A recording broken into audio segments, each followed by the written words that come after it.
I think for the most part, we pretty constantly kind of bemoan the headlines and sort of the media side of things and, what people think is impressive and all that. And at this point, trying to say like, oh, well, it should be this way or that way, or we do need a regulating body, or, oh, we definitely don't. I think at this point in climbing and more what I'm trying to do is just try and say what's actually happening and provide more context so we can just see like the thing of like, no one likes to see how the sausage gets made or whatnot. Like people just have no idea. Climbing is a hot dog and people don't understand what's actually in that thing. They just gobble it up. And it's like, let's all maybe. Is that the cold open? That's the cold open. That was a good one. Just climbing is a hot dog. Just gobble it up. That was my favorite. Like, can we, like, let's just pay attention and try and understand what is in the damn hot dog before we go any further, okay?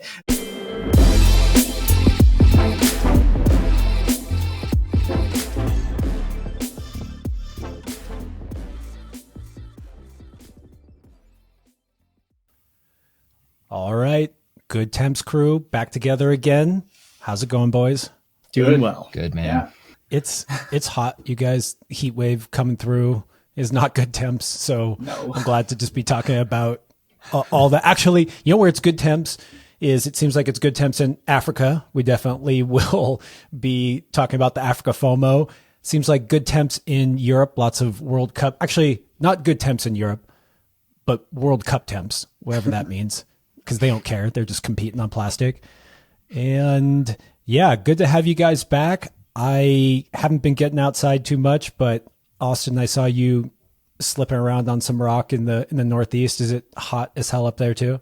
Yeah, it sucks. It's like 90 degrees and 90% humidity. So we're climbing, but barely. That's called training, dude. You got a special blend of good temps going on up there right now. It's like I'm in my sauna, like Andro when he was training for the Olympics. I like the psych, just fans and anti-hydral, I'm guessing. And yeah, still slipping. Like I said, real hot here, but I just wanted to do a touch of housekeeping, you guys, because people don't always know the behind the scenes. We record these, I don't know, like a week and a half before they get released. And the reason why I brought it up is just last time we talked about Adamandro flashing Lexicon. Good job. E11. And the video of him doing it hadn't come out yet. And it came out like a day after. And I watched it. I don't think it really changed any of my opinions or anything other than it was just still dope and still looked scary. And good job, Adam. But just wanted to put out there that sometimes people think maybe like, we just record it right before it comes out, but there's some behind the scenes magic, it takes a little time to get to your earballs. So just wanted to let everyone know that. So World Cup season is in full swing. I think Chamonix just happened, but Madrid will probably happen before this comes out. So if some amazing thing happens at the Madrid comp, we're sorry we didn't cover it, but congrats or apologies to whoever did that amazing thing. And yeah, my Instagram has been blowing up about the World Cup, you guys. I wish I followed it more closely. The time zone always makes it tricky because I get spoilers on my Instagram and then I don't want to watch, but just wanted to shout out Janja coming back after a successful Olympic season and just winning gold again, as she does. Just doing Janja things like boulder and in lead. But yeah, any thoughts on Janja's return or the World Cup season in general? I just love watching Janja climb. It's like magic. It's very, very, It's very impressive cool. for sure. Yeah, not surprising either. It's not surprising, but I'm almost surprised that she came back. I think it shows what a great competitor she is, that she's like, I should go back and just plant my flag again. I was looking to see if she had any spots for Madrid, and she hasn't competed again since Innsbruck. I think she's going to compete in some other World Cup that's really by her house. So she seems to just be taking the opportunity. But I know she went out and also tried Burden of Dreams, which we saw a little sneak peek. I don't know.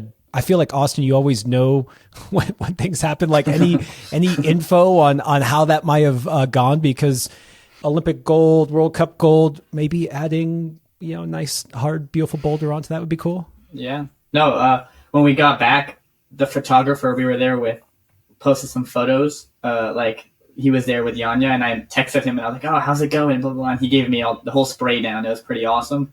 It sounded like she had a pretty good mini trip. I mean, from the information I got, it didn't sound like she went like intending to like send or anything, but she just wanted to try something that was hard enough for her. Apparently, she went to Alphane like a few months prior and did all the moves in like a session or something, and it was like, "Oh, I want to try something super hard and just get shut down." And that's why she went to Burden. From what I heard, she still did really well on it.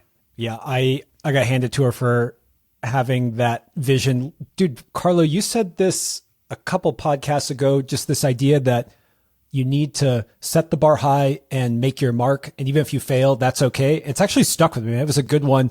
And it seems like Janja's doing that exact thing with just, she wants to be shut down. Like, how many times do you hear that coming out of the best? Like, I want to find something that does shut me down. Yeah, I mean, it's good that she's seeking that out, you know? Like, obviously, it's extremely impressive that she just keeps winning World Cup after World Cup, like everything she enters in that way. But at this point, it's almost just impressive because of the consistency of it all. But I do think that, like, there comes a time where you're like, okay, I need to, like, find a different way to challenge myself. I will say, you know, it's cool to be able to do all the moves on Alphane, but, like, none of those individual moves are, like, super crazy because it's such a long boulder. And so I would say, like, yeah, it's great to go find something shorter that has moves that kind of shut you down individually. But overall, it's just cool to see that she's, you know, trying to push outside of her box a little bit and trying to like challenge herself in different ways. I would take it a step further and say she has a unique opportunity due to her strengths and skill sets to go find something new and find something that hasn't been done by anybody. And I think that she could push the progression of climbing further than what anyone else has, guy or girl.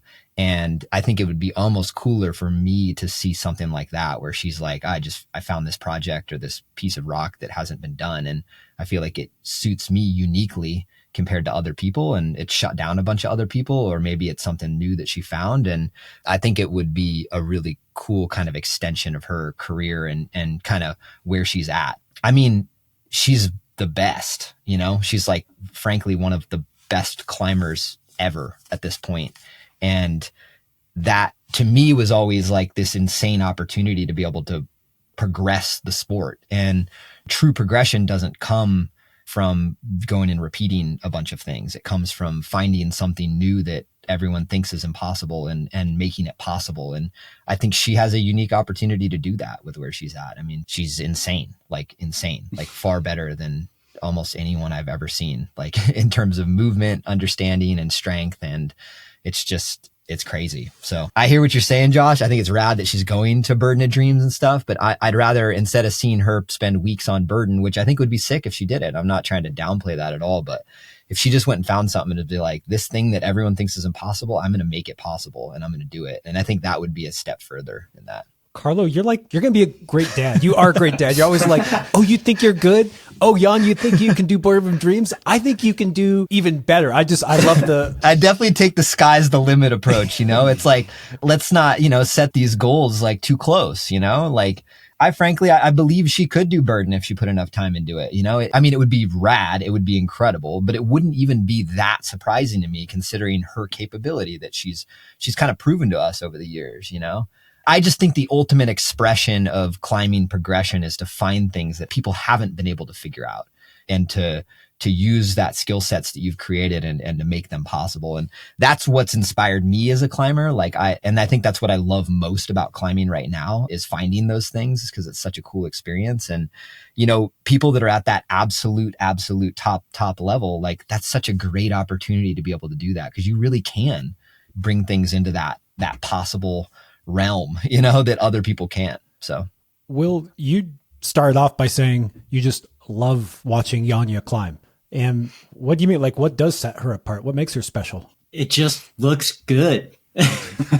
You know, it's the confidence, the precision, even when she doesn't do stuff, which is rare for us to get to see because usually she'll flash the round.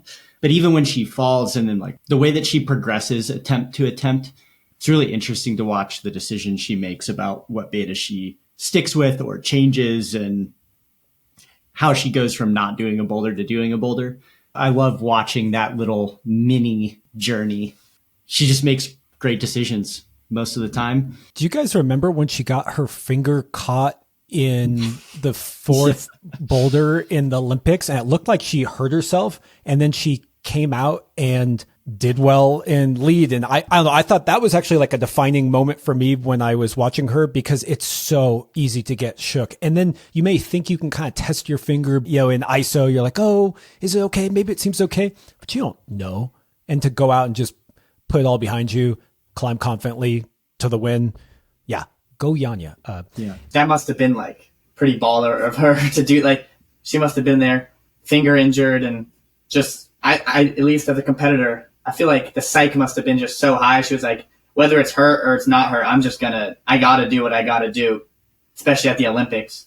You know what's cool about our sport, like you were saying, Carlo, was you get to push yourself in another way. Like you basically said, Janja is bored. She has won gold in everything she does. And not only that, she's even proved the consistency there, right? It's like, okay, I win gold. I can even take a break. I go back, I win gold. And then she gets to go outside and make her mark in a different way, where if you're a swimmer, it's like, okay, I'm going to win gold at the next Olympics. It's like, that's cool. But getting to kind of think outside of our confines of our competition and go make your mark another way, that's special. Dude, go climbing. I love climbing, guys. It's not bad. It's not bad. It's pretty cool. It's pretty cool. I just also wanted to shout out some of the other people who have just been having an incredible World Cup season, because it's honestly, it's fun to see new names. Like, I mean, I don't want to take anything away from Janja, but it's fun to see Erin McNeice I think she podiumed at every single World Cup so far. And I mean, I knew she was an up-and-comer, but that's a whole nother level. Annie Sanders, I don't know if she's gotten gold yet, but she's close each time. And I remember watching her at some ABS Nationals. I don't know, she was probably like 16 or something. And she won gold, I want to say, in both disciplines. And the way she moved really stood out to me, because she kind of had this almost old school style. Like she did a little bit less of the coordination. There was a little more patience to like find those positions. She just had a style, but you see that all the time, but you don't always see that come through on the World Cup stage. It's different than nationals, Carlo, you've competed in both nationals and World Cups. So what's it like going out on a national stage versus a World Cup stage? The setting, the expectations, the competition. I don't know if it's always another level and people are way better, but it's got to be different. It takes some acclimation for sure. Yeah, I mean, it was a little different for me just because, on the national stage, it was like I was kind of expected to podium or win, in a lot of the comps that I was in, especially through a period of time. And so I think there was more pressure for me then. It was like, no, I got to make finals. I'm always making finals. I got to be in finals. And then if I'm in finals, it's like, I got to get on that podium, and that was kind of the pressure. Whereas when I went to World Cups, I didn't do them frequently enough to be having like really good consistency in them. And I think most of the time I was making semifinals, but it seemed like pretty epic to make finals. Like I got very close in one Vail comp where I was literally like one slip out of finals. And that was like my best result at a World Cup. But it almost seemed like a little bit less pressure because it was so much harder, and it also was something that I was not doing every World Cup of the year, and I wasn't just like dedicating all my energy to it. So it felt like almost just more fun and like just try your ass off and see what happens, rather than, with the national level stuff. It was like your expectations are just much higher for those things. So, but that's obviously different for these people that, and these kids and everyone who's on that World Cup circuit kind of frequently nowadays, because they've put all of their time and energy into just that, and so seeing those consistent results is really important to them. And so I can't quite, empathize with what that feels like, but to some degree it might be kind of similar to the pressure that I felt in the national comps, over the years. But I always appreciated that pressure. Like that's what I was there for. Like I was there for the stress, the pressure, that like expectation, because that's what made me try harder and do better. Like, and I was always a climber that benefited from that essentially. Like, I may be climbing at this level in the gym, but put me in a comp and my level goes a couple notches higher. Just the focus and precision and everything improves. And so I love that. Like, that's why I still go to comps, because I feel like it brings out the best in me. And it almost gives me a little bit of like oh, this is what I am actually capable of, not the 70, 80% effort that I'm giving in the gym on like a daily basis nowadays, you know? So I was like, this is really what it feels like to go 100 again, you know, and hope I don't get injured and walk out of there with a cane at this point. So.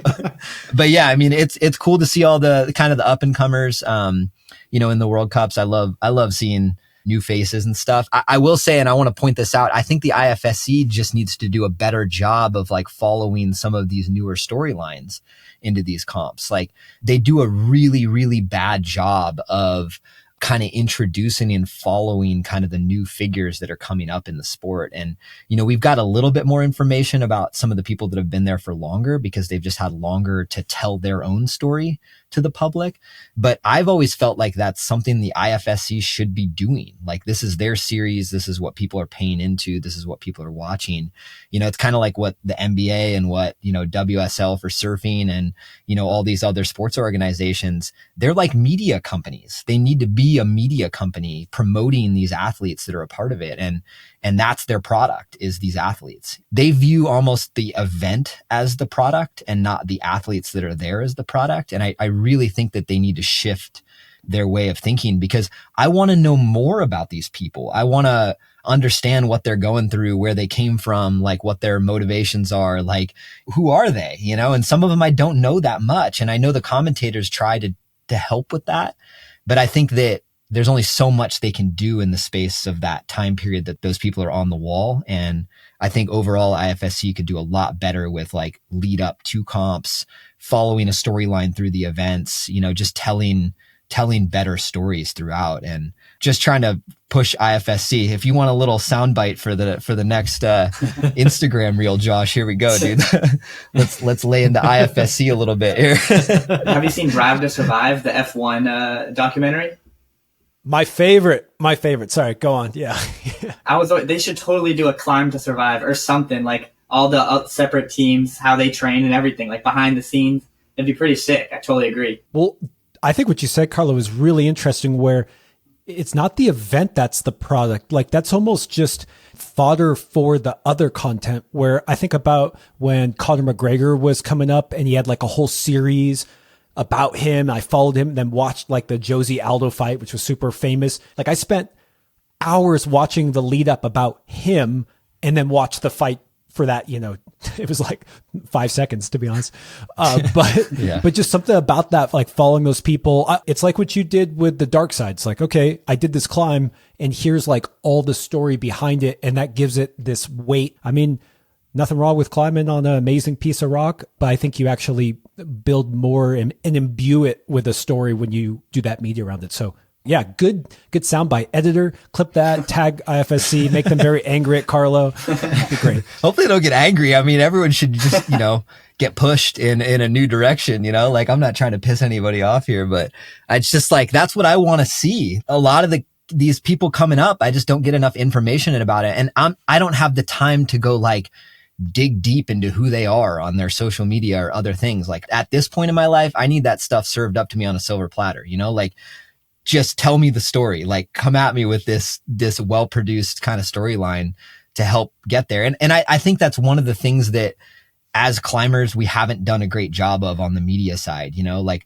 I said, like the product almost is like seeing the boulder problem, seeing the event, you know, seeing these other things. And it's like, and I'm not saying like it's always great to have the climber be the product, but in some way it's a much more interesting story to follow the people throughout something rather than like the event or the, you know, the boulder or whatever, you know. I'm more interested in that, the human element as it moves through these different challenges and whatnot. And I think that there's just so much room for growth in that in climbing. Like, it's probably our biggest room for growth. And I think you'd see a lot bigger like expansion of the sport, because you'd have people that aren't interested in climbing, like as climbers, still be interested in what's going on. Like, obviously none of us are doing UFC fighting, you know, and like we're still interested in some of those storylines, or like F1 racing. Like, none of us are like getting in our car the next day and like, let's go like, rage down the highway at like high speeds or go to a track, like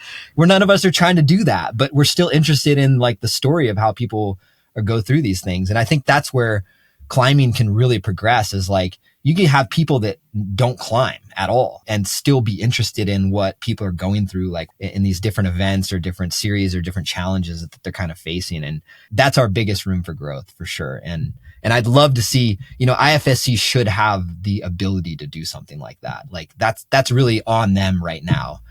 Outside of that, that's kind of open for anybody to kind of take the reins. But in the comp side of stuff, that's on them. Yeah. I mean, the human element is a thing that is sort of globally and generally relatable, even if you're not into the sport.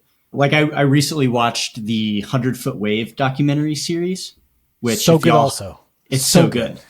Just the human drama of it all. Like, I'm never going to go surf Nazaré. Are you fucking kidding me? Like, but to hear those human stories, and I think climbing could learn a lot from things like that and Drive to Survive. And just, I mean, it's crazy that we're even having this conversation of like, why won't our sport look at every other sport and every other thing that anyone's ever done and like things that have been successful there? Like, why aren't we implementing that over here? Because it seems fairly obvious, and it has to go beyond. I mean, I don't know if I don't want to speak for you guys, but like, if I have to watch another climbing video of, oh, it was this cool boulder and I really wanted to do it and I couldn't. And then I tried it and then I did a little bit more each time. And then one day I did it and it was crazy and it was so meaningful. It's like, okay, cool. Like, so are you kidding me? Like, this is literally everyone who ever climbs any boulder problem ever.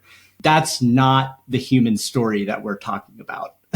Yeah. And I mean, even with the Dark Side film, that was something that we struggled with, is that I still felt like we fell back into that same narrative to some degree, and it's really hard to escape it. Like, we tried to wrap in more history and more like other elements into stuff, but I still felt like that's where I felt like we came up short a bit, was that we just didn't do a great job capturing more of the human element of that process. I think there was still some of it, and I think that we might have made some headway in certain directions with it, but overall it was still about the climbing and the boulders and, kind of each individual challenge, and less on the human side. But the other thing is, it's hard to shoot that stuff. Like, I didn't take the time to shoot it early on. Like, it was just me a lot of the time with the camera, and like, that's not easy to do when you're out there projecting on your own and whatnot. But it's a great point. I mean, we do need to find better ways to kind of like translate our experiences to the greater public, if we want the sport to keep growing and kind of developing and whatnot. And I think it's just more fun for people to watch too, even climbers. I think they'll have a better time watching it. It really deprives people who are coming up from having heroes.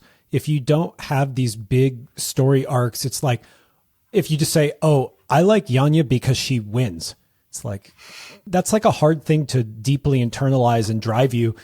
When I think about the climbers from our previous generation, they had these distinct personalities. Like a Dave Graham was, like we talked about last time, he had this certain vision.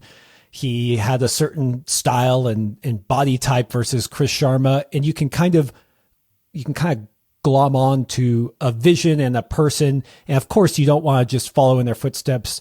But when you're 8 years old, you do want to follow in footsteps. You're not ready to branch off onto your own. And if you have nothing to go on, it's just like, wow, that's a lot of gold medals around your neck. Like that's cool, but that's not really how our mind works. We need story. We need to really understand these people. And yeah, that's what I want to see. I watch F1 Drive to Survive, and that's about Formula One racing. It's a whole series. I explicitly avoid all news and races for the entire year and wait for it to come out, because I don't want to watch the races. I want to watch that show to hear about the people, see what happens. And that just, to just double down on your point of, it's the people. I want to see the drama and the people, and then see it play out on that stage, but not the other way around. Yeah. Okay, Climb to Survive. Sounds good. Hosted by Alex Honnold, probably. Definitely get surviving. To connect the World Cup to our next thing on the docket, Yannick Flohe was at the World Cups. Yannick Flohe, at the time of this recording, did not do so well in Chamonix, which was interesting because he just came off of flashing Foundation's Edge, a beautiful boulder in Switzerland. He took 8C, or he made a comment about 8C? Is it the world's first 8C flash? It's still a little up in the air, it seemed like, based on his comment. And then, of course, we'll opine on that too, as people who have never touched this climb before in their lives. Austin, I like your message when you brought this up on the group thread, which was incredibly quick. It was on the group thread within 5 minutes of Yannick posting this. Very impressive. And then you said something about you felt like his comment kind of killed the vibe of the scent. And I just wanted to hear what you meant by that. Yeah, I mean, I don't know. Everyone's been hyping up this world's first V15 flash since I've started climbing. I've been hearing about this, right? Andra flashed Jade, and that was a huge deal. And then who's going to flash V15? And now Yannick came and flashed Foundation's Edge, which we'll say is V15 because that's what he said. And that's what everyone else said. V15, right? And in the comments, he was just like, yeah, I'm going to take it, but it's probably soft, and I don't think I really flashed V15 yet. But the whole top portion of the post was about how he did flash V15. I don't know. It kind of felt unbalanced to me, and it just felt like he wasn't proud of himself. We're all supposed to be super proud of him and super psyched and everything, but he didn't feel like he was proud, and kind of killed it for me personally. My point too or the point that I was always trying to make is that Adam would have had the first 8C flash if I hadn't called Jade V14 when I did it, because it probably would have stayed that same grade.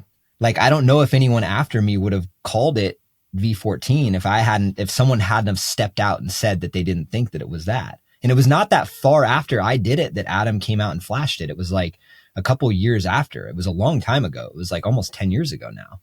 And so obviously an incredible flash of Foundation's Edge. Any flash at that level, whether you're debating between V14 or V15 or whatever, is an amazing achievement no matter what. And so definitely don't want to devalue that in any way, but it's a weird thing in climbing to have the first in that way, especially with a number attached, because there's so much inconsistency with that number across a period of time that it's almost impossible to say for sure when a first occurs when it's attached to that, and it's the same with even the first 515 ever is still kind of an open discussion, or the first 14D as well. People say Action Direct, but it could have been Hubble.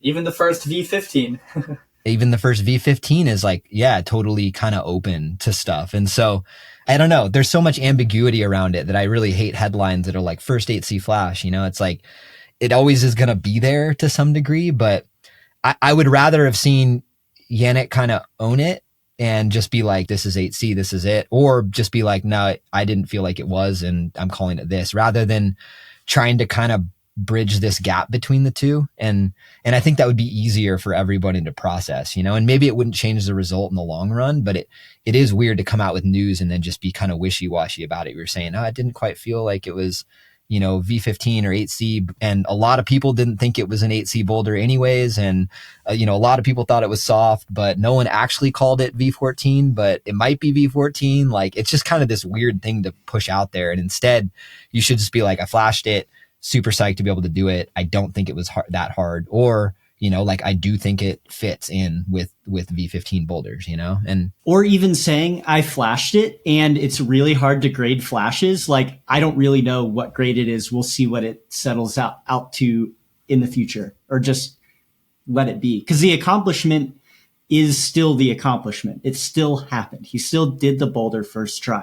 I do feel with that take, when you send a boulder, you're not obligated to comment on the grade. Obviously, no one's obligated. But I think as the world's first V15 flash and an achievement like that, I do think it's kind of important if you're going to make the headlines to kind of comment on the grade in that specific instance. Yeah, I think I think you're right. At the same time, I think in particular flashes are really hard to grade because it's such an intense and fleeting moment when that happens, and you're kind of operating at even in his post, he was I hit everything perfect. I freaking nailed it. It's so tough. It's easier when you're working moves and making links and kind of having opportunities to compare against other things and whatnot. But in those moments when you lock in and you sort of wake up at the top of the boulder and it was your first try, you're it was just so, like, I don't even know. I don't know what that was. It was, but now it's over and whoa. So I think flashing is tough. I mean, Carlo, you probably remember this better than me, but when Daniel flashed Anglin, did he? Yeah, I was going to mention that. Did he downgrade it, or do you remember how that played out? Yeah. I think he just said he didn't feel like it was V15, but he felt like V14 was good for it. And I think it's even settled now at like V13/14 or something. But yeah, he flashed it. I mean, that thing, I tried that thing. It's really hard. Like, I didn't think it was V13. Like, I thought it was proper, but it was very Daniel style, like very, very Daniel style. And it was sick. But I think Adam's also had multiple boulders that he's flashed that have originally been given V15 that have since settled lower. And so to just come out now and call something the first seems really like kind of counterintuitive, and it almost ignores a little bit of the history of it. Like, yeah, there hasn't been anything that has stuck as like a confirmed V15, and it sounds like this one might not either. So to me, it just was kind of like, a very impressive flash, pile it in with the rest of them. Cause it's not like, it's almost like someone's going to need to flash something that's like a soft V16 for me to really fully believe that it's going to end up as like the first V15 flash. You know, it's the same as what I was telling you guys in the chat or whatever, that I didn't feel like I was a V15 climber until I'd done, 10 of them, because then it was like, not all 10 of them are going to get downgraded, or like not all 10 of them are going to, through consensus, end up being a lower grade, So I did feel like at that point, like, okay, I've got a pretty good feeling on this grade range. And I feel like in a variety of styles, I'm kind of roughly around this point now. And I think it's probably the same on the flash side of stuff. And the other side too is Jimmy has flashed some stuff that, is probably in the V14 range that is almost more of an impressive flash because they're harder boulders to flash, And I've always said Jimmy is definitely one of the most impressive flash climbers I've ever seen. It's like he goes into a whole nother realm of capability when he's like trying to flash something, because I've seen him flash some crazy shit. And yeah, I would say that his kind of flash reign was more impressive than even like the top end of flashes that we've seen. Obviously Adam's equally good as that as well, but Adam flashed like that V14, the emote that low, didn't he? That to me is like insane that he flashed that. Like, I tried that when I was there and I was like, this is a crazy flash, because there is so much nuance to these body positions. And like, when I'm climbing on that boulder, I can't see my handholds because they're so far like around the corners of the slopers. You're kind of almost just slapping around aimlessly, hoping that you land on stuff. And the fact that he executed that in a flash attempt is crazy to me, so I know we're trying to rank stuff according to like impressiveness and ability and stuff, but I don't always think that the number grade is a full reflection of that experience, and I've talked about that just in terms of climbing in general, but I think it carries over into the flash realm too. Yeah, especially in flashing, when you just don't have all the info, and body position and subtlety can reign supreme on even an easier boulder. I thought it was interesting that he said something about like known to be the most flashable 8C or something along those lines, of just like it was a well-known thing. And also, I thought you said that, like, didn't Aiden almost flash it? And then he must have done it, I assume. But yeah, what's the whole story behind Aiden Roberts on that? I actually don't think he did it that day when he almost flashed it, because I think the top was like soaking wet. But from what I heard, he like climbed to the top on the jugs and they were just wet. And I don't know if he slipped out or dropped off or something, but he definitely didn't flash it. I know that. But it's pretty impressive to get to the jugs and be like, if he did drop off, it must have been mentally pretty hard to be like, oh, this looks sketchy. Let me play it safe and just let go. And that sucks, but he pulled a Josh on Mandala. Yeah. Ouch. Ouch. Gotta go back. Except for Josh took the scent, This guy. I'm just messing with you, dude. I'm just messing with you. It hurts. I'm going to go back. I'm going to do the sit. Be very proud of myself. You should do the same thing. Just stand up and drop, like flip off the camera like how Matt did. Oh, that was hilarious. Yeah. Wait, what was that? Someone called him out for dabbing on Instagram, and he like went and repeated the boulder fully and got to the finish jug and like touched the mat and just flipped off the camera and topped out. amazing. Yeah. Okay. I'm going to do that. It's coming for you, Carlo. You'll see. Might need a ladder to get me up there, but I love it. I'm derailed now after just thinking about how I hopped off of the most famous boulder. Okay. So Yannick definitely killed the vibe with his comment, because I really agree with what you guys are saying. Either he should have committed one way or another. Like, if he felt like it was the hardest thing ever, he should have just been like, damn, I'm the man. I just flashed 8C, or just been like, I don't know, guys. Hard for me to say. Seemed kind of easy. Who knows? Although I will say that sometimes I have almost flashed something and then did a couple goes later, felt easier on the flash, even though I didn't, like, I kind of just fumbled the finishing jug. I was like, oh man, I tapped into something, or I got lucky. And then it also seems like maybe his style. And, I did a pod with Noah and Ben Wheeler, and they kind of went over them witnessing Hamish on No One Mourns the Wicked.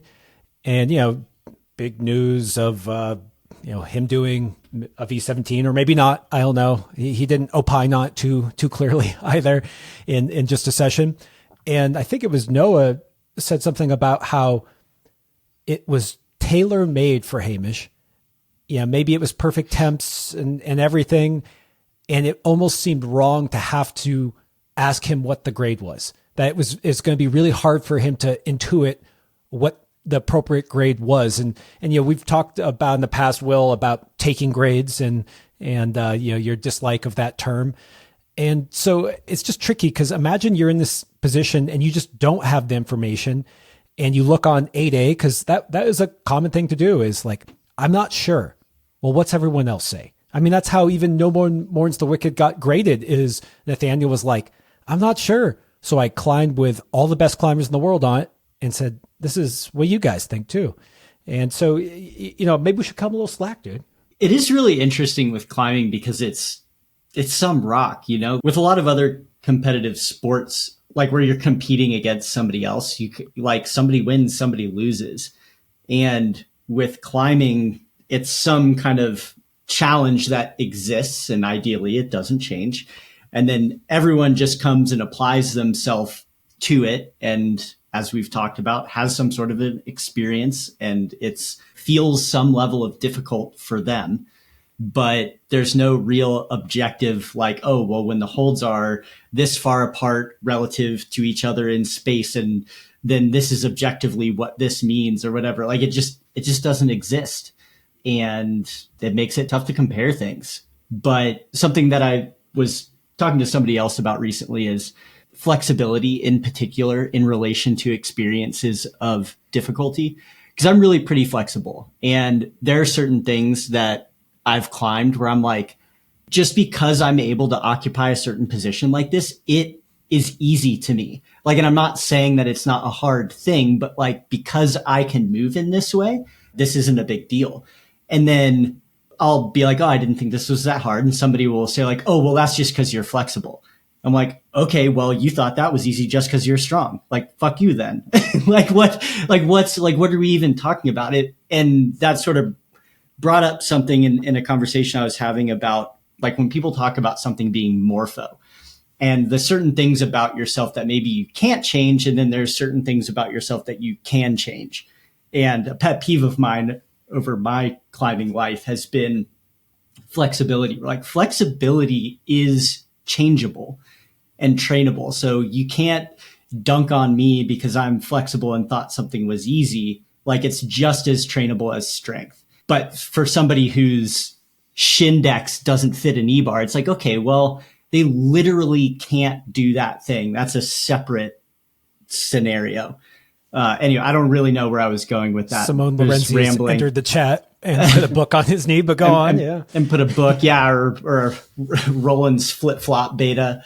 I feel like we come around to this, I think maybe every episode we've recorded, but it's just, climbing is just this weird thing. And as it gets more popular, I think people want to treat it like it is one of these other sports. And in some ways, I would really love for us to do that. But in other ways, I'm like, this is kind of just climbing, y'all. Like, it is a little weird. Can we just let it be a little weird? Well, you know what's going to happen is we see it with Darth Grader, this concept of a formula. And I'm just going to project into the future and say that I don't think that trend is going away. And I can imagine someone scanning a boulder with a LiDAR sensor and then applying AI and saying, hey, based on the size of these holes, like you literally just said, this is the size of it, this is the distance. And then it's crazy though, because there's infinite footholds in some ways, right? Like how can you even say those are the holes? But I guarantee you, like humans, they love to abstract things into a number. Like we're not going to do less of that in the future. And that's going to be weird when it's like, well, let's see what ChatGPT says. Like, who cares what Yannick says? What does ChatGPT says? And that's going to be weird because I would argue that's where it's going. If AI takes grading from us, what are we going to talk about? Yeah. Well, and that's a wrap. If y'all have ever read Thoreau, which is, I'm giving away my crunchiness, but in my kind of like idealistic brain, this is something I think about, but I think it's on Walden Pond. There's like a thing where he talks about going out onto the pond and everyone like thinks it's like mega deep. So everyone's like, oh, it's bottomless, it's endless or whatever. And then one day he just happens to be the guy who goes out and takes a long enough string and drops it all the way down and is like, yeah, it's really fucking deep, but it's this deep. And then he sort of, almost regrets doing it. He's like, man, it was kind of cooler when it was a bottomless lake. And now I just fucking know it. It's some other lake. And that's something, again, like I know it's super idealistic and overly romantic, but it's just something I like about climbing. It's nice for there to be unknowns and just to feel like you can kind of go out and explore. And when everything is like so known and so objective and calculable and whatnot, it's like it kind of takes some of the joy out of it for me. I agree. I think the idea of the formula in general kind of is crazy to me because, like you said, something can feel 7C for me, but 8A for someone else or vice versa. And all of a sudden there's two drastically different grades being combined into another different grade. And now it's like 8B versus 8A. Doesn't really make sense. Do you use the formula, Austin? I try to just go off climbs I've done in the past that seem to be consensus or what I thought was benchmark. I don't know. I try to, usually, honestly, when I grade FAs, I just go off like whatever I thought it was for the longest time, unless I found better beta. If I thought it was V14 for 15 sessions, I'm just gonna be like, yeah, probably somewhere around there. Yeah, I don't use the formula at all. The only times I've like plugged in stuff is if it's like a really long boulder problem or like a route where I'm like trying to like pull together a lot to kind of have some idea of where things end up. And I don't use it just like it spits something out. I'm like, oh, that's it. It's almost just like an extra opinion that I can like kind of use it off of, but yeah, I find it to be a little bit difficult to like extract anything real from it. For sure. And it's pretty damn soft too. Yeah, it overgrades things. Yeah. Sure. Yeah. You should make a new one, be sandbag grader. I like it. Soft like the culture, the culture's soft right now. So the grader is too. I'm just kidding. Ouch. I mean, it is compared to like, these guys in the 50s with like hemp ropes and shit and going up El Cap with really just no opportunity for getting saved and stuff. That was pretty hard culture, in my opinion. Like on-site free soloing, dude. Yeah. Just get back to the roots, dude. Yeah. But you got good climbing shoes nowadays and you got good chalk. Yeah, put your boots back on. You've got good tech and stuff, man. You got to put the boots back on and some canvas sneakers. The ultimate style is really just barefoot, no chalk. Yeah, that's true. Just walk up to... No sunscreen, Yeah. No sunscreen. That's reminds me of a conversation I had protection. With my friend Matt. We're like, are eyeglasses doping? Like it's actually, dude. Yeah. When I first went sport climbing, I realized, or not first, but when I was older, I realized that I probably needed glasses because I couldn't read on sites well. And I got glasses and I would put them on to like try to get an on-site, and now I wear contacts, but dude, they were totally aid for me. And I mean, I'm all about this kind of stuff of using whatever tricks you can, as long as it doesn't change the rock. I think that there's a style that you can enjoy, and there's a fun purity in that. Like that can be just that deep, Thoreau-esque experience that you're looking for of like the unknown and just find out what you're made of. And then there's like, I just want to get up this goddamn piece of rock, whatever it takes. And that's also part of pulling out all your tricks. Like I loved, Carlo, when we did that pod about the dark side, and you were like, I put water in my chalk. I opened it. Like I just tried fucking everything because I wanted to get to the top. And just there's something about that I also deeply appreciate.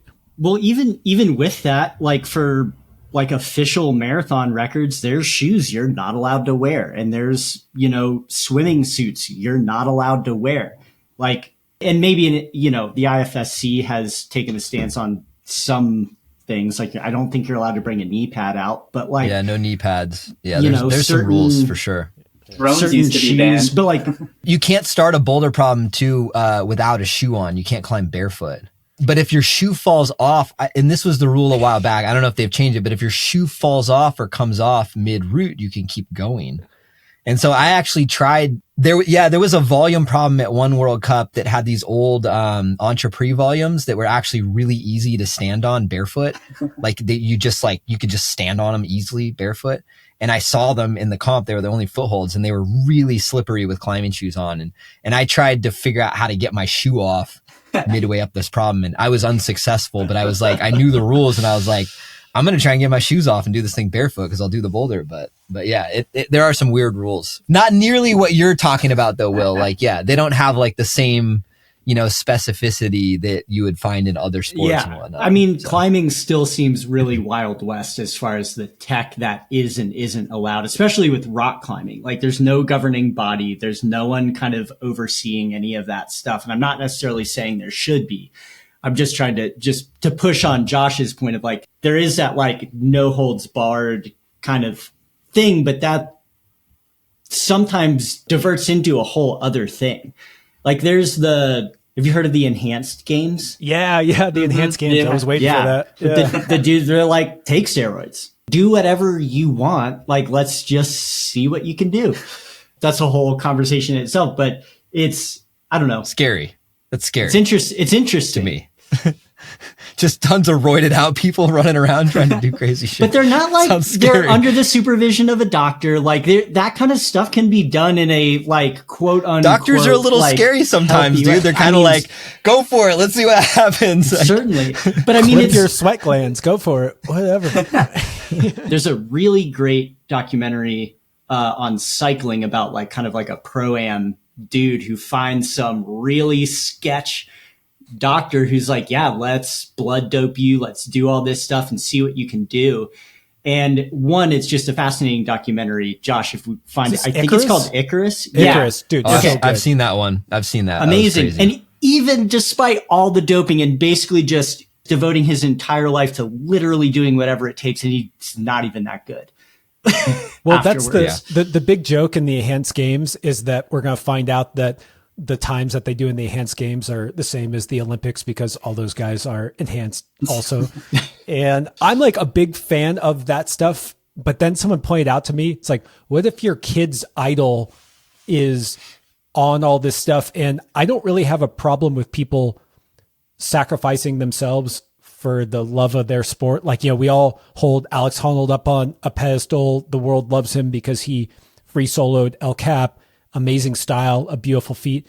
Well, does that mean that you want your kids to do that? It's like, no, but we understand people willing to pursue excellence even at the cost of their own safety. And I think that's something I always want to push back on is people think that at the levels of our sport, that it's somehow the pinnacle of health. I'm like, no, people go to insane things to climb a piece of rock, but you also, you in some ways we like to see that. Like it's the Bukowski said, find what you love and let it kill you slowly. Although I think slowly is the important word there. Like not too quickly, but yeah. Okay. Should we pull back from steroids? Sorry, we went crazy. Will, Carlo wants to go back. Go ahead. Will, do you think we need like a regulating body for like this types of stuff in outdoor? Should we create a regulating body? No, yes, Josh, no. do you want to create everything in between? So against that. The test piece police or something, Yeah.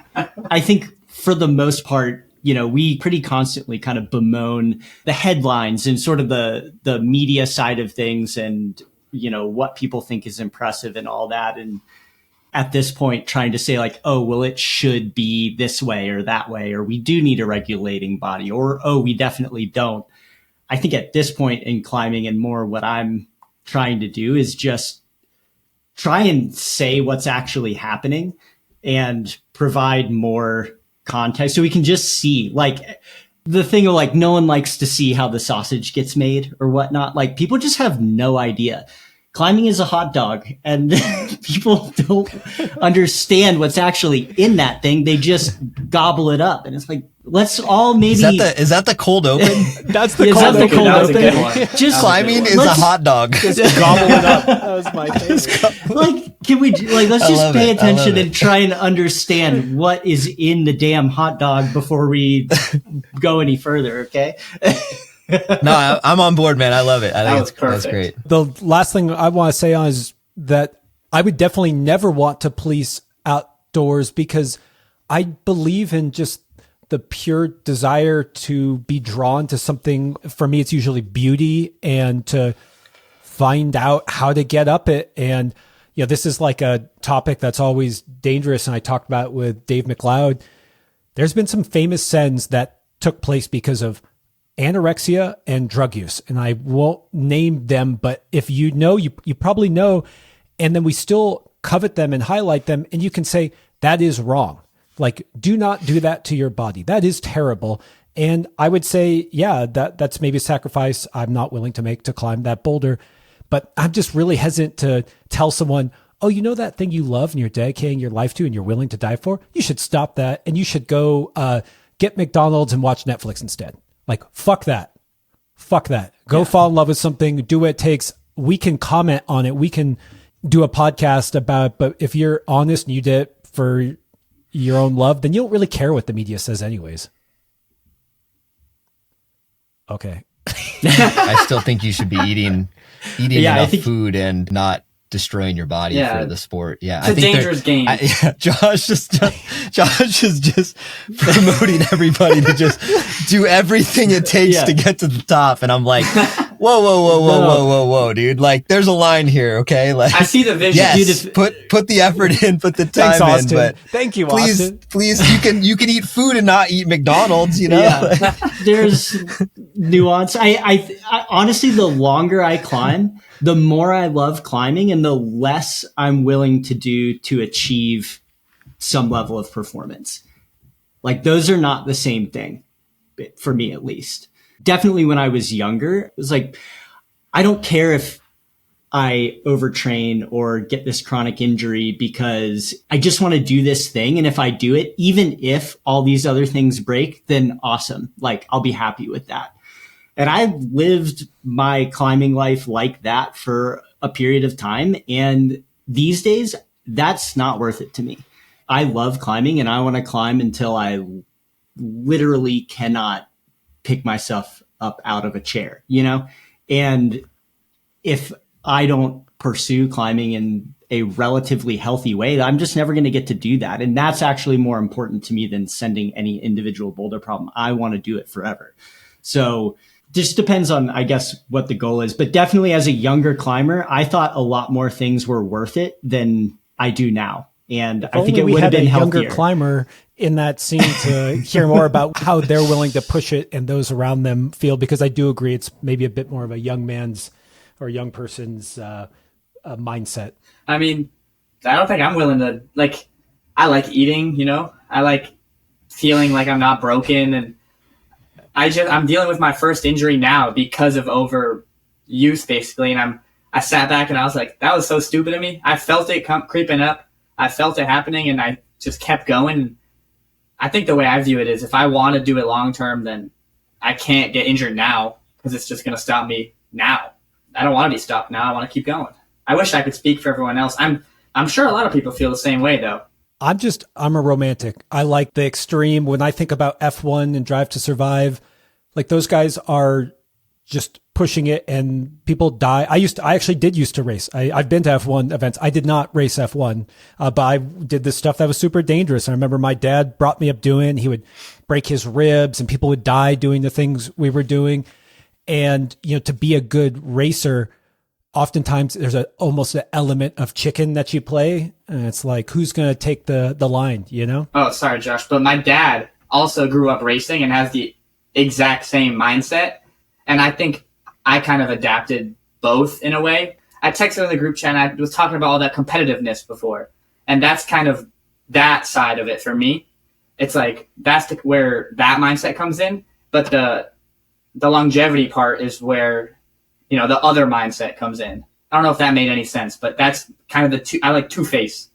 Yeah, I think you're always trying to kind of ride the line, of like pushing it, but not to the point where you're going to like start to see things kind of fall apart in the short term, like obviously you're trying to push your body to like some kind of a physical limit, in terms of what it can handle. But if you go over that line, then, you're going to start dealing with injuries and overuse stuff and it's going to go back down the other side. And so I think a lot of it is just trying to find where that line is and to kind of like stay just on one side of it.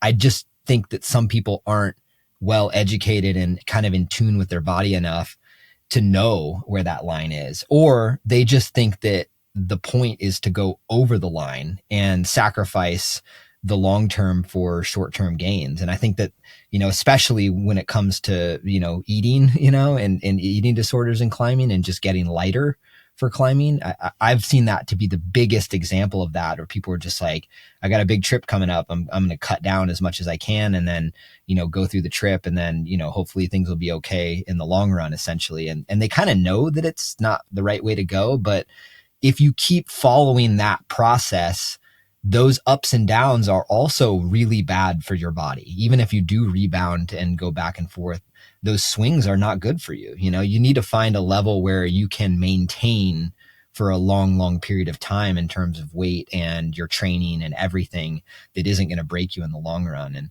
And I think that's just, it's hard to find. I think that's kind of your job as a young climber, is to find how hard you can push without breaking yourself, and then to try and ride that line kind of moving forward. And some people are better at it than others. And hopefully as climbing grows and we get more educated and we have better coaching and better mentors and better all of that, that young athletes can find that, in a much healthier way, rather than kind of just this crazy sporadic ups and downs. It seems like it's occurring. Like I do see less people that are pushing the limits of the sport, not suffering like massive injuries, or maybe people that are like really good for a year or two and they look like they're the best to ever do it, and then they just completely fall off with like heinous injuries. We still see it occasionally for sure, but yeah, I think it is getting hopefully slightly better in that way. Good way to end that, Carlo.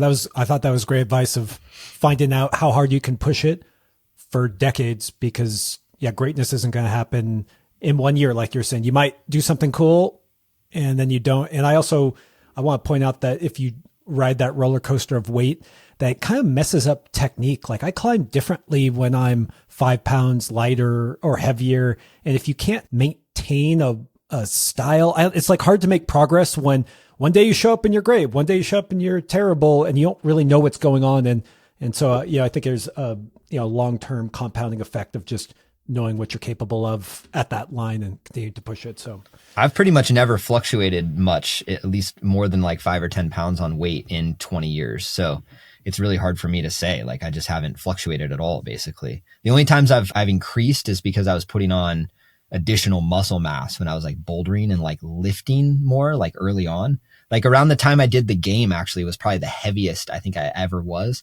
And it was because I had just started doing like weighted pulls, which no one did at the time. Like it was long before people were kind of implementing that into training.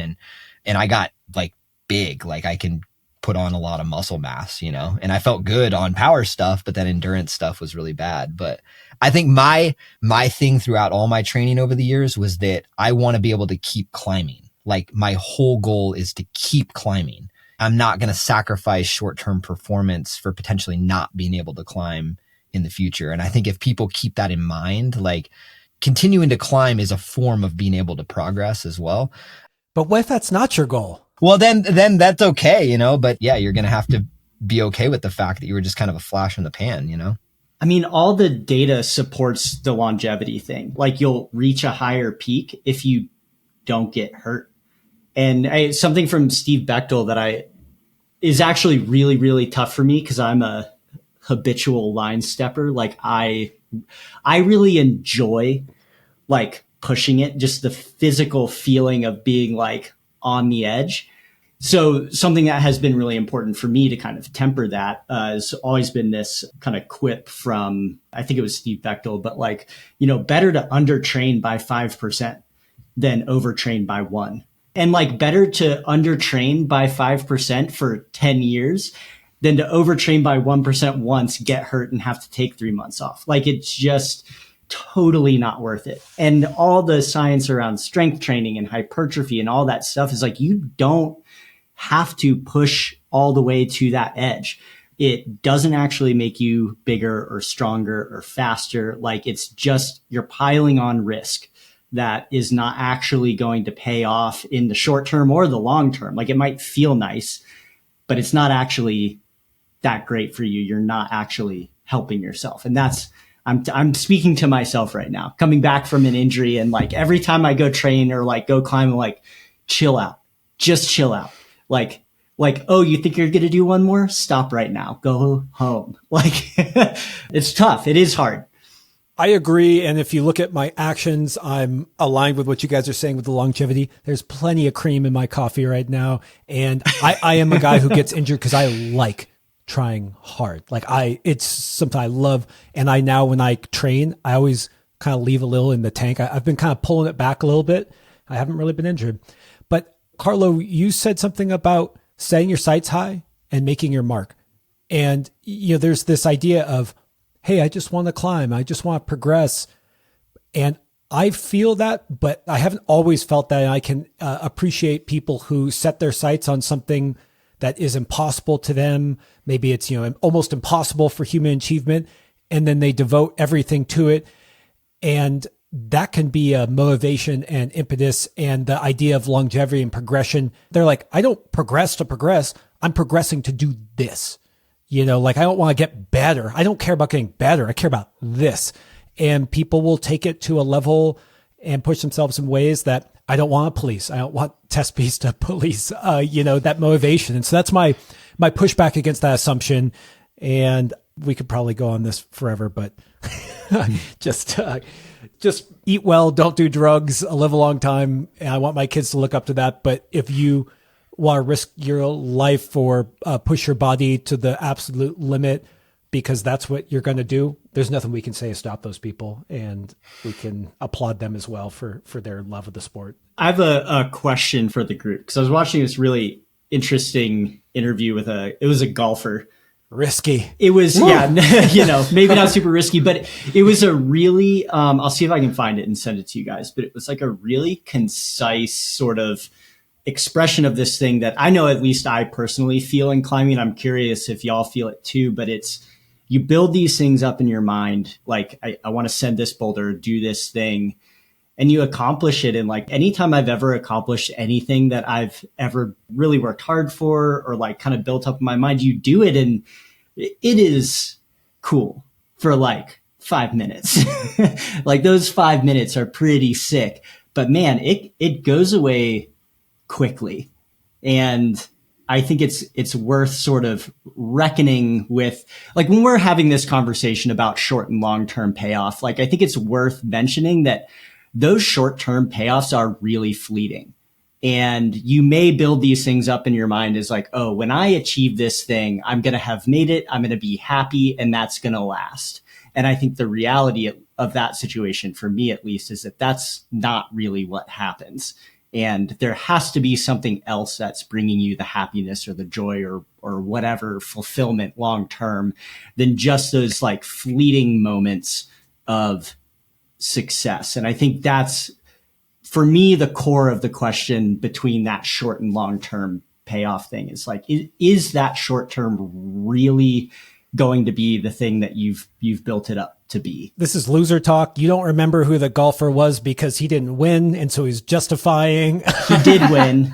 It was Tiger Woods. It wasn't Tiger Woods. But yeah, I don't know. Right, does that resonate with you guys at all? Yeah, or do 100%. are y'all just riding? Y'all are just riding I high? didn't expect the golf climbing crossover today. I really didn't have Yeah, that in it's my crazy. cards. But, Your bingo but no, I card, right? appreciate it. Golf is mostly philosophy, you know, and so there's got to be crossover to everything, right? But no, I think that's a great way to put it for sure, Will. And I've always thought of like these short-term, you know, kind of accomplishments to always be on a road to something more. And I think that whether people want to admit it or not, everyone probably follows like a certain feeling in that. Like you don't enter into an activity thinking that there's like an end and it's like, we're not going to continue past this at all. You know, like no one dedicates a ton of their time and energy thinking that like, you know, especially with something like a sport or a hobby or something where they're just like, oh, once I get there, I'm done and I'll just move on to the next thing. You know, maybe it happens naturally just because you lose interest. But I think overall, I think we're always looking for some form of longevity. And I think that there's so much progression that happens in that longevity. So I think it's a good point, Will, for sure. It was Scotty Scheffler, and he's the world number 1 right now. So not a loser. Bang, Josh. Got him. Sounds like a loser to me. Okay, I get it. I agree. I would point out that a lot of the dopamine systems and how we are rewarded is progress towards a goal, not the goal itself.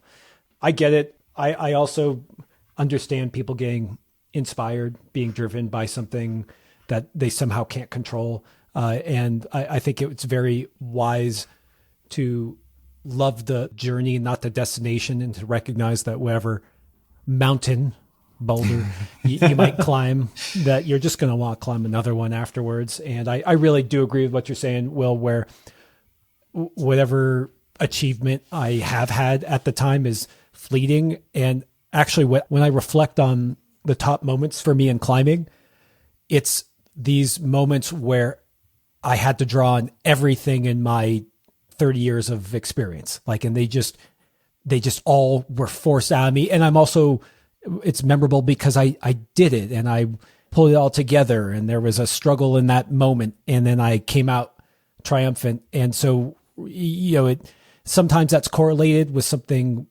that you held on a pedestal and you wanted to do, but not always. And so the journey is all that matters. God, guys, philosophy majors. Yeah, put that on a live, laugh, love on your wall somewhere. On the topic, well, before we leave, I think I have a good personal anecdote about that. Like, I built up Lucid in my mind as something that once I did, I'm a pro climber. I was like, once I do Lucid, I'm literally a pro. Like, that's what it was in my head. And I spent 3 years trying to do Lucid, and then I did it and topped out, and I was standing on the top of the boulder, and I was like, I'm not a pro climber yet. I did Lucid, that's awesome, but now I'm just going to go try the thing to the right of it, or the thing to the, like, in my head, I built it up as this big thing, but like you said, it's the journey that gets you there. Like, if I never did it, I still would have spent 3 years trying it, and still would have hung out with the people I hung out with and made the story, like the relations I made and everything. So the reward was really the friends we made all along. Yeah, I was also disappointed that when I got on top of Grandpa Peabody via Evolution, there was literally no money up there. Yeah. There was no money. I was lied to. I thought that was the whole reason. Okay, beautiful, you guys. That was beautiful. We inspired generations to come. The last thing that we wanted to touch on, because that's the other thing our Instagram feed is just beautiful, beautiful Africa, beautiful Rocklands.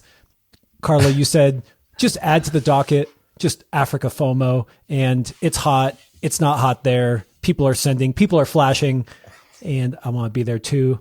Anything that really stood out to you this year or did not stand out to you about this year in Rocklands and all the mega climbing that's been going on? I haven't noticed anything, at least so far, that really stood out to me. It's kind of the stuff people have been doing for a long time down, and that's not to like speak badly about anybody. People are climbing really good, you know, sending them a lot of shit, and it's fucking beautiful down there. And it's like an adult summer camp, you know, that's like the best version of itself. It's like amazing. I love Africa. Like, I think like Cape Town and South Africa is maybe my favorite place I've ever traveled to and ever climbed in. Like, just the lifestyle, the climbing, kind of the whole package.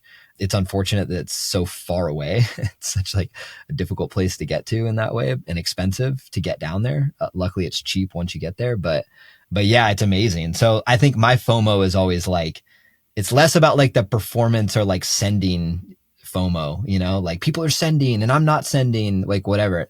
That has like less to do with it. It's more like just to wake up in the Cedarburg and like it to be like cold and windy and like you just have like endless rocks to kind of play around on. And like the other cool part is that it's almost like there's only climbers in that valley during that time of the year. And so it's like you feel like you're just in this big like adult summer camp where you just become friends with a ton of different people.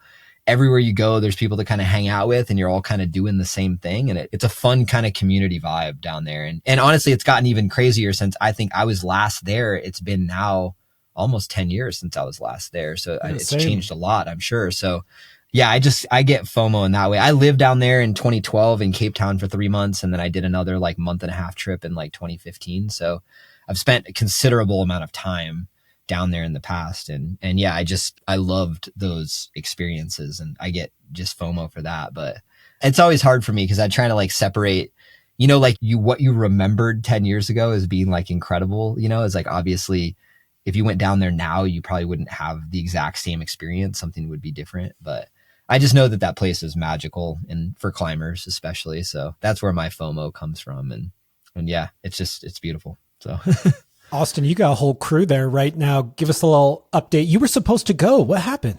Well, we were going to go, and then I don't know, I guess we waited a little too long, and prices just shot up. Like, the first year we went round-trip tickets, it was like $1,200, which was, like, we were like, all right, that's super expensive, but that's pretty good for Africa standards. And we looked this year, and, like $2K already, and Airbnbs were super expensive, and we were just like, it's not worth it. I'd rather wait until it's maybe more affordable, hopefully. So most of the New England squad bailed. But there's a big Salt Lake crew out there, which is cool to see. I know Adam went out and stuff like that.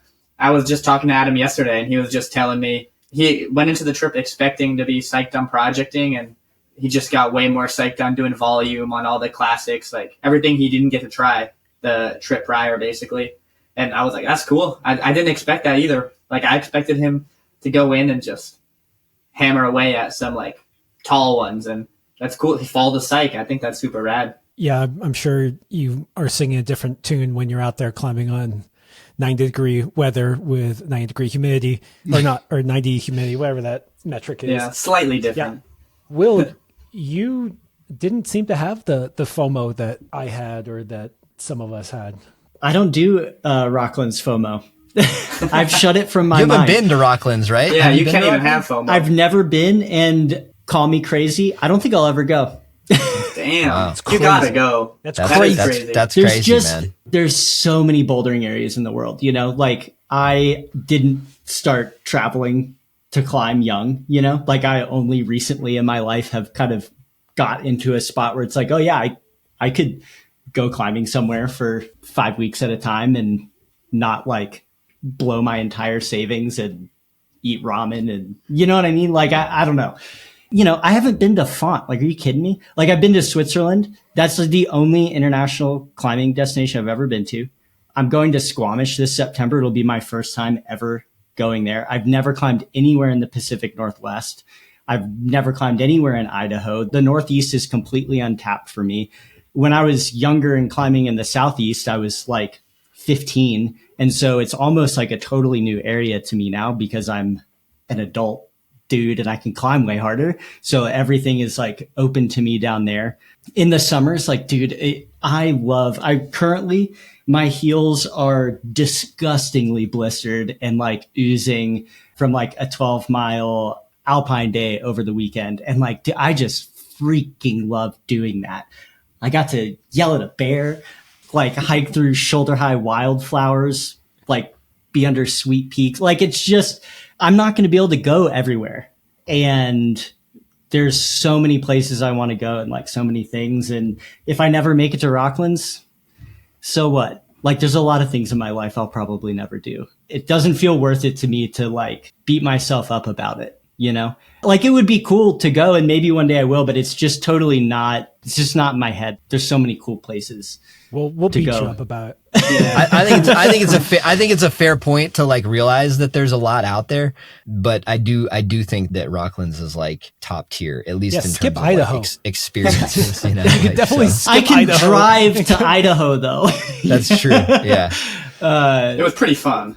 You know, the thing that I like about traveling, and I hear you, Will, where sometimes we get obsessed with breadth instead of depth, and like it can be really special to just know a place and actually like feel at home there too. Well, I was just going to say, I'm a sink my teeth in kind of guy. Like I have a really hard time walking past boulder problems. So I've only been to Switzerland, but I've been there like 3 times and I'm going to go again. Cause like I want to like really feel at home there and like be able to like drive around Ticino and know where I'm at and know where I'm going and start exploring and get to hike around there. And those are the kind of experiences that really, and I'm sure you can do that in Africa too, but yeah, the thing that I also enjoy about climbing is when you travel to these places, they have a vibe, for lack of a better word. That's very 2025. I could say vibe. It's just, there's a color, there's a cadence of life where you wake up in a certain place. Ticino, I haven't been, but there's literally like that rock color. And I even think about this, like you climb in the valley, like in Yosemite Valley, kind of feels a little dark. And then you go to Bishop, very bright and deserty. I enjoyed that. And then like the climbing is somehow part of that. And there's a style and feel of that rock. And so I also appreciate just the idea of you can't do it all. So just be grateful for what you can. And if your local crag is, if you live in Denver and you have the Front Range and the Alpine right there, rough, dude. Rough, Will. You're missing, what you're missing out on is you're missing out on Pitico, which is some weird alcohol that we drank in Rocklands a bunch. I think it's like passion fruit alcohol that gets fermented in a bathtub and then you just buy it for $5. It's just passion fruit juice mixed with brandy. Is that what it is? The Live and Large milkshakes, hard to beat those. Ooh, yeah, that's a good one. I mean, you also are missing out on lots of dinos. Just so many dinos. And to be honest, you guys, I am so sick of watching dinos on my Instagram. Everyone out there in Rocklands just post some stuff other than just dinos, like new dinos. They all look the same. Though. They're fun to do, but I'm just tired of them. That's not even FOMO. Maybe it's like my FOMO has turned to anger. I'm like, I'm sick of your dinos. Done with it. There's a lot to explore out there too, which I think is still what drives me to go back to Africa, is how much there is to like explore and like find new stuff. It's starting to feel a little bit more tapped out than it did, 10 years ago, obviously, but the majority of people that are down there are still not really exploring and like trying to put up a ton of new stuff. I know Nale is down there and I'm sure he's exploring a ton like he usually does. And I'm sure there are people doing it, but it's definitely like the minority. And it's a cool place to explore. Like one of my favorite places to just go on a big hike and check it out, mainly because it feels so wild. Like it's not like the wild, like the Alpine wild. It's like another level of wild where you're like, I don't know if like a black spitting cobra is going to come out around the corner, or like a pack of baboons is going to attack me, or like, you know what I mean? It's like you show up on like a lion or something, it's like, it's very kind of like, fringe feeling, when you're out there. It's cool. And I know I talked to Jimmy about that a lot, and he hikes a ton out there. And we've both had some days out there that are like some of our favorite exploratory, days, in Africa, which are like rad feeling like that. So I like that aspect. That's something I would go back for more than just like going to repeat a bunch of dinos. So. I like that. You might even see a wild Nale. It's like the Bigfoot of Africa.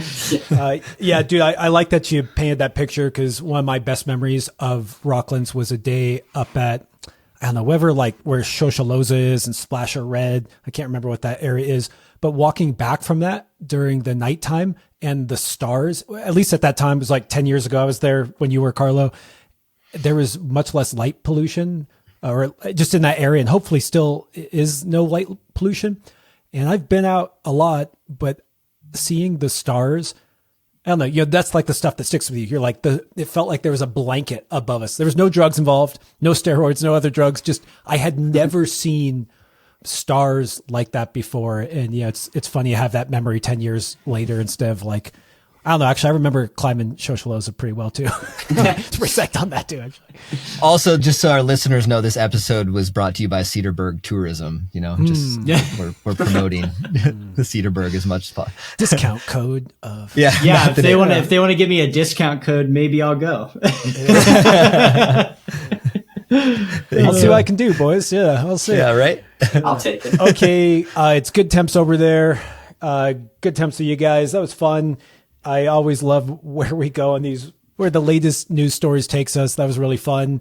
And my only complaint is we won't get to do it again for a whole nother month. But that was great, guys. And that is bad temps right now. Temps are a little rough. Not good temps here. Yeah, not good temps anywhere. And I meant it was good temps talking to you. I don't know. My AC is on. I'm inside. I had to turn my fan off. It was too loud. our summer episodes are bad temps. Just hang out with us in your air-conditioned car instead of sweating on 90-degree climbs with Austin. All right, guys. That's all I got. That was the docket.